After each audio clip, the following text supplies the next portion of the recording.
Hello learners, welcome to my online class. I hope you are well by the grace of Almighty Allah. Like Along, I stand before you with an excellent topic, right from our verb, class 9 or 10. And you know, this is Nong 4 of your syllabus, especially in second paper, grammar. So now I will discuss lecture Nong 6. তোমরা জানো এর আগে মোট 5টি class right from ভার্বের উপর নেওয়া হয়েছে। আজকে মূলত 6 নাম্বার লেকচারে আমি যেটা আলোচনা করব সাধারণত টু সংক্রান্ত। টু এর পরে মূলত ভার্বের কী ধরনের রূপান্তর ঘটে থাকে সেটা নিয়ে মূলত আজকে আলোচনা করব। আমরা দেখো ঠিক শূন্যস্থানের আগে টু, শুধু two, M2, is2, are2, was2, were2, have2, has2, had2, ought2, late, dear, থাকলে, যদি কখনো দেখো শূন্যস্থানে রাইট ফ্রম ভার্বের ক্ষেত্রে শূন্যস্থানের আগে শুধু টু রয়েছে, কি রয়েছে? টু রয়েছে, M2 রয়েছে, is2, are2, was2, were2, have2, has2, had2, ought2, late অথবা dare থাকলে ওই শূন্যস্থানে ভার্বের বেস ফর্ম প্রেজেন্ট ফর্ম বসবে। ভার্বের বেস ফর্ম অর্থাৎ প্রেজেন্ট ফর্ম বসবে B1 থাকলে ওই শূন্যস্থানে ভার্ব এর V1 হবে। B1 বলতে তোমরা জানো ভার্বের 3টা ফর্ম থাকে, এক হলো B1, B2, B3। তার মানে এখনকার এই রুলের সাথে V1 এর সম্পর্ক। শূন্যস্থানের আগে যদি two, M2, is2, are2, was2, were2, have2, has2, had2, ought2, late, dear থাকে তাহলে ওই শূন্যস্থানে ভার্বের প্রেজেন্ট ফর্ম হবে। আমরা একটা উদাহরণে আসতে পারি, একটু দেখো এখানে we have to dash our family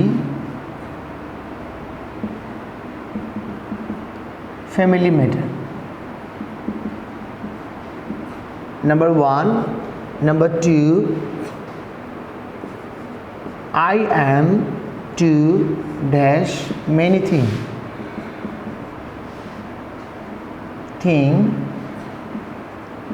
for my family. আবারও লক্ষ্য করো, আরেকটি উদাহরণ আমরা দিতে পারি এখানে রুল 6 এর ক্ষেত্রে। দেখো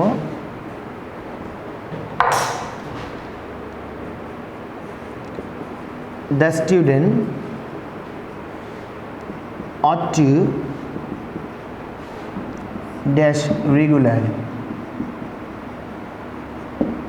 একটু লক্ষ্য করো, দেখো 3টা এক্সাম্পলে মোট 3টা শূন্যস্থান রয়েছে। শূন্যস্থানের আগে দেখতে পাচ্ছ এখানে হ্যাভ টু রয়েছে, কি রয়েছে? Have to. এখানে কি রয়েছে? M2। এখানে কি রয়েছে? ought to তোমরা জানো সুরের সমার্থক শব্দ হলো ought to। তাহলে এরা থাকার কারণে এই যে শূন্যস্থান আছে শূন্যস্থানে একটা B1 হবে। কি হবে? B1।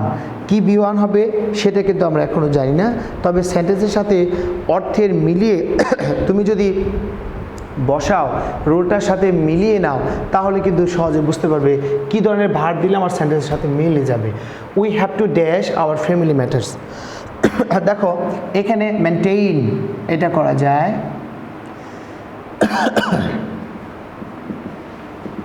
মেনটেইন, ম্যানেজ, এই ধরনের ভার্ব অবশ্যই ভার্বের প্রেজেন্ট ফর্ম। আবার দেখো আই এম টু ডু,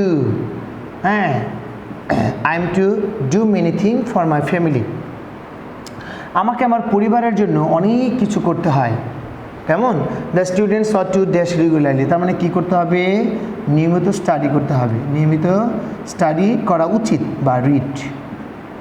ওকে, তাহলে দেখো এগুলো কিন্তু সবগুলোই ভার্বের প্রেজেন্ট ফর্ম B1। কারণ কি, কেন B1 বসলো?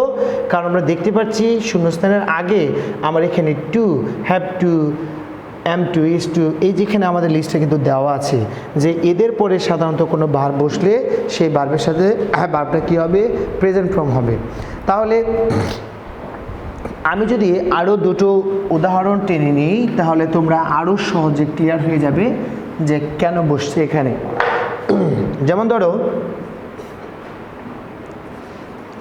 শি ইজ টু ড্যাশ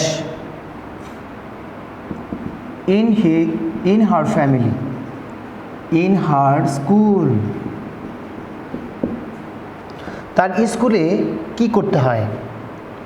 স্কুলে কি করতে হয়? তার স্কুলে তাকে, এখানে অবশ্যই কিন্তু একটা B1 হবে। আবার দেখো এটা তাহলে আমরা 4 নম্বর উদাহরণটা নিই এবং একটা 5 নম্বর উদাহরণটা নিই। They had to dash for them. দেখো এখানেও কিন্তু একটা B1 হবে। তাহলে সহজে বুঝতে পারছো যে শূন্যস্থানের আগে যদি to, am to, is to, are to, was to, have to, has to, ought to let থাকে তাহলে অবশ্যই ওই শূন্যস্থানে ভার্বের প্রেজেন্ট ফর্ম হবে। তবে অবশ্যই ওই শূন্যস্থানে কী হবে? ভার্বের প্রেজেন্ট ফর্ম হবে। আশা করি এই রুলটা বুঝতে পেরেছো। এই দুটো এখানে বাকি রয়ে গেল, তোমরা নিজেরা একটু মিলিয়ে নিবে কী ধরনের ভার্ব দিলে এখানে সেন্টেন্সটার সাথে অর্থের মিল হবে। আশা করি এই রুলটা সহজে বুঝতে পেরেছো। আবারও পরবর্তী ক্লাস রাইট ফর্ম ভার্বের উপরে নিব আশা রাখি, যাতে তোমরা আমার এই ক্লাসগুলো আবারও দেখো, উপভোগ করো। হ্যাঁ, তোমরা যথেষ্ট উপকৃত হবে এই আশা ব্যক্ত রেখে আজকের মতো ক্লাস সমাপ্তি করছি। আসসালামু আলাইকুম।